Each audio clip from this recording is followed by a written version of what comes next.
Assalamualaikum warahmatullahi wabarakatuh. Hello everyone, ketemu lagi sama aku. Dan kali ini kita akan membahas tentang willingness. Setelah sebelumnya kita membahas tentang how to state an ability. Sekarang saatnya membahas bagaimana caranya menyatakan kemauan atau kesediaan, yaitu willingness. Dan seperti biasa, jangan lupa siapkan alat tulisnya karena kita kali ini akan menulis. Oke, kita mulai dari formulanya dulu. Jadi, jika sebelumnya pada pelajaran capability kita mempelajari dua models, yaitu can dan could, untuk di materi willingness ini kita mempelajari dua model lagi, yaitu will dan would.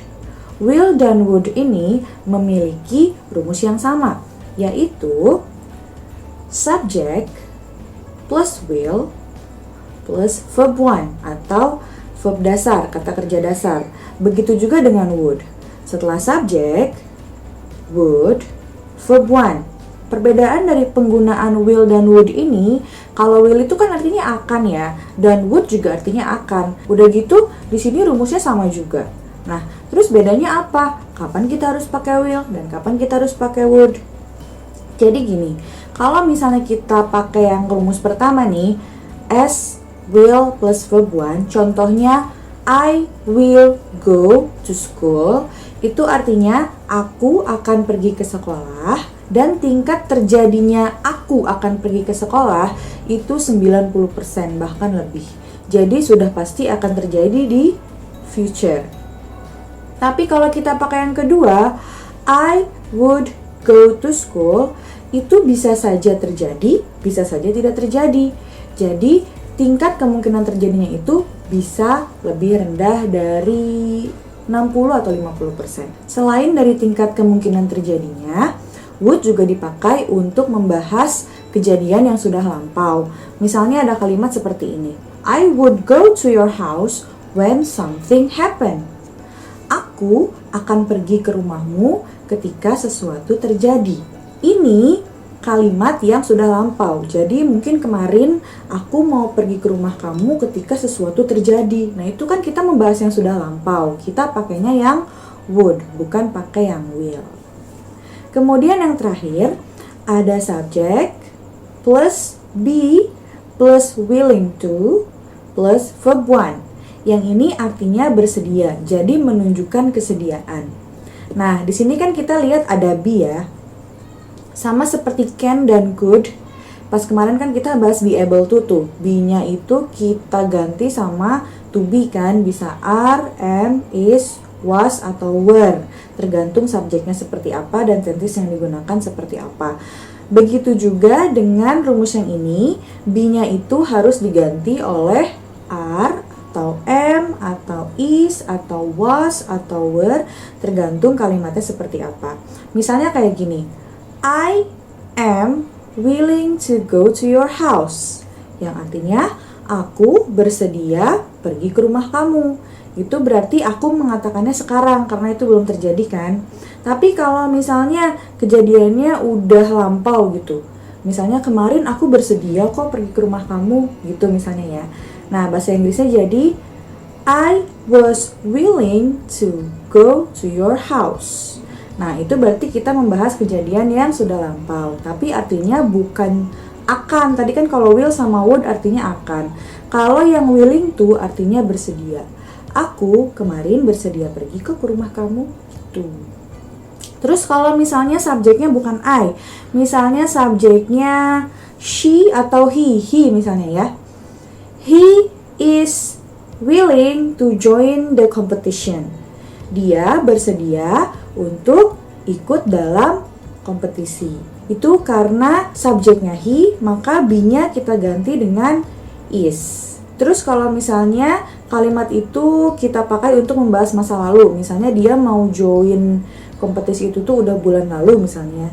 Terus kompetisinya tuh udah kelewat. Jadi kan kita ngebahas masa lalu nih ya. Kita bisa bilang he was willing to join the competition. Jadi kita ganti be-nya dengan was. Sampai sini penggunaan rumusnya cukup paham ya. Jangan lupa dicatat nih, soalnya ini penting. Setelah kita tahu cara penggunaan rumusnya, kali ini aku akan menjelaskan persamaan dan perbedaan antara will dan would. Will dan would digunakan sama-sama untuk menyatakan kegiatan yang akan atau ingin dilakukan. Tuh, dua-duanya sama kan artinya? Tapi, kalau will biasanya kita gunakan lagi-lagi dalam situasi yang informal. Kalau would kita gunakan dalam situasi yang formal. Seperti yang dicontoh yang pertama kali aku sebutkan tadi, kalau will itu tingkat kemungkinan terjadinya lebih tinggi daripada yang would. Contoh kalimatnya seperti yang tadi, I will go to your house. Kalau yang would, I would go to your house. Itu bisa. Jadi yang I will go to your house itu aku menyatakan kalau aku akan ke rumah kamu dan tingkat kemungkinan aku bakal pergi ke rumah kamu itu hampir pasti gitu ya, 90%. Tapi kalau aku bilangnya I would go to your house, berarti tingkat kemungkinan terjadinya itu di bawah 60%. Lalu yang would juga dipakai untuk menyatakan kesopanan kita. Jadi dipakai supaya kita lebih terdengar polite. Misalnya, I would like to introduce myself. Biasanya kalau misalnya kita mau memperkenalkan diri, itu kan kita belum kenal kan sama orang-orangnya, makanya kita memperkenalkan diri, otomatis kita harus sopan dong. Jadi kita pakainya yang I would like to introduce myself. Aku akan memperkenalkan diriku.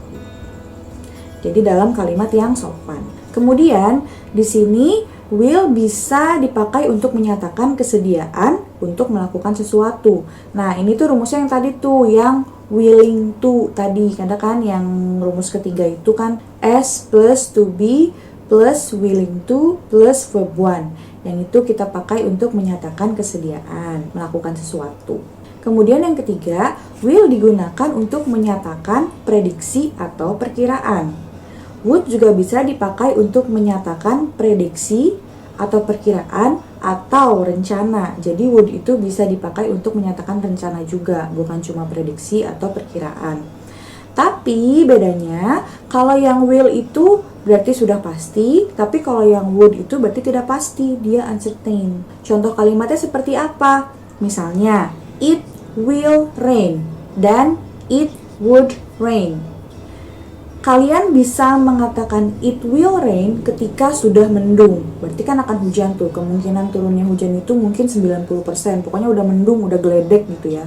Tapi kalau masih berangin doang, itu kan kalian gak yakin. Jadi belum mendung nih, masih berangin doang. Kalian bisa menggunakan it would rain. Karena kalian baru memprediksi dan tidak yakin. Kemudian yang keempat ada menyatakan permintaan pada kalimat tanya. Yang would juga sama, menyatakan permintaan pada kalimat tanya. Bedanya apa? Kalau yang would lebih polite. Contoh kalimatnya seperti ini. Will you come with me? Dan would you come with me? Kalau kita menyebutkan will you come with me, mungkin itu untuk teman sebaya ya. Jadi kita udah kenal lama dan kita bilangnya pakai will you come with me? Kamu mau nggak datangnya sama aku? Gitu. Tapi kalau misalnya kalian baru kenal sama orangnya, misalnya masuk kelas baru terus baru kenal, terus besok pengen berangkat bareng gitu ke sekolah, kalian bertanya menggunakan would karena kalian ingin menunjukkan kesopanan kalian terhadap teman baru kalian ini. Would you come with me? Kamu mau nggak datang bareng sama aku? Jadi lebih sopan gitu ya ngomongnya. Kemudian yang terakhir ada membentuk conditional sentence. Begitu juga dengan would, membentuk conditional sentence. Nah, untuk yang terakhir ini kita nggak akan bahas sekarang karena ini nanti adanya di SMA. Nanti kalau SMA kita bakal bahas ini, oke? Sekarang kita lanjut ke examples dalam conversation-nya. Aku mau kalian dengar dulu bagaimana cara native speakers berbicara dalam conversation. I was wondering if you needed any help on your new project. Sure, that would be great. Are you good at writing, or would you rather do the computer work? I'd like to help with the computer work. Great! We're going to be working in teams of 3. Are you okay working with others? Yes, I like working like that.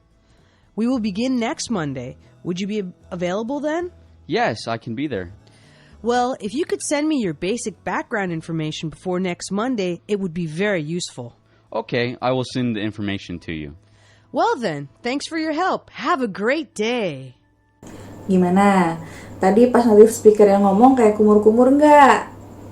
Kalau masih kurang jelas, mari kita baca bareng-bareng. E-nya di sini laki-laki, yang B-nya di sini perempuan. Jadi mereka ini akan bergabung dalam suatu project gitu. I was wondering if you need any help on your new project. Kupikir kamu memerlukan bantuan pada proyek barumu? Sure, that would be great. Are you good at writing? Or would you rather do the computer work? Tentu saja. Apakah kamu bagus dalam menulis? Atau kamu mau mengerjakan pekerjaan yang menggunakan komputer? I would like to help with the computer work. Aku akan membantu pada pekerjaan yang menggunakan komputer. Great! We are going to be working in teams of 3. Are you okay working with others? Bagus, kita akan bekerja dalam 3 kelompok. Apakah kamu tidak masalah bekerja dengan yang lain? Yes, I like working like that. Ya, aku suka bekerja seperti itu. We will begin next Monday. Would you be available then? Kita akan mulai Senin depan. Kamu bisa nggak Senin depan? Yes, I can be there. Ya, aku bisa ada di sana. Well, if you could send me your basic background information before next Monday, it would be useful.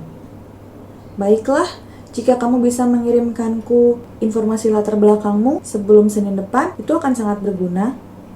I will send the information to you. Aku akan mengirimkan informasinya kepadamu. Well then, thanks for your help. Have a great day. Baiklah kalau begitu, terima kasih untuk bantuanmu. Semoga harimu menyenangkan. Berapa will dan would yang kita temukan dalam conversations ini? Lumayan banyak ya. Yang pertama, that would be great. Dia memakai would, yang artinya itu akan bagus. Jadi karena dia tidak yakin, makanya dia pakainya yang would. Kemudian ada lagi, would you rather do the computer work? Di sini dia menyatakan permintaan, would you rather do the computer work? Apakah kamu mau mengerjakan pekerjaan yang menggunakan komputer? Di sini dia menggunakan would supaya terdengar lebih sopan, karena ini kan mungkin akan kerja kali ya. Jadi harus sopan, makanya menggunakan would. Kemudian ada lagi, I would like to help with the computer work. Aku akan senang membantu pada pekerjaan yang menggunakan komputer. Karena tadi rekan kerjanya meminta dengan sopan, would you rather do the computer work? Maka dari itu, dia juga membalas dengan sopan, I would like to help with the computer work. Kemudian, ada lagi, we will begin next Monday. Would you be available then? Di sini dia bilang pakai will. Di sini bukannya dia tidak sopan ya, pakainya will. Masih sopan, tapi di sini dia menunjukkan kemungkinan terjadinya kejadian ini adalah 90%. Jadi sudah pasti kalau mereka akan memulai proyek ini Senin depan. Makanya dia pakainya yang will. Kemudian dia nanya lagi pakai would. Would you be available then? Di sini dia bertanya lagi menggunakan kalimat yang polite. Lalu ada lagi it would be useful. Itu akan berguna. Di sini dia menggunakan would juga karena uncertain, tidak pasti apakah akan berguna atau mungkin tidak berguna, tapi yang pasti lebih condong ke berguna. Jadi dia bilangnya would karena masih uncertain ya, dia di sini bilangnya. Kemudian terakhir ada I will send the information to you. Di sini dia memakai will karena sudah pasti dia akan mengirimkan informasinya ke rekan kerjanya ini, makanya dia pakainya will. Jadi kita harus bisa membedakan mana yang harus pakai will, mana yang harus pakai would. Semoga dari penjelasan ini kalian bisa paham, dan jangan lupa tadi tuh yang penting-pentingnya dicatetin. Terus perbedaannya, persamaannya, cara pakainya juga dicatat supaya nanti bisa ingat. Okay, that's all for willingness. Segitu aja untuk willingness. Jangan lupa ya, tadi modals yang kita pelajari berarti sudah ada 4. Ada can, could, will, dan would. Jangan dilupain nih modalsnya nih. Karena modals akan sering dipakai juga sama kayak to be tuh yang Aramis tuh sering dipakai. Segitu aja, semoga kalian masih semangat belajarnya, and see you on the next video. Bye-bye.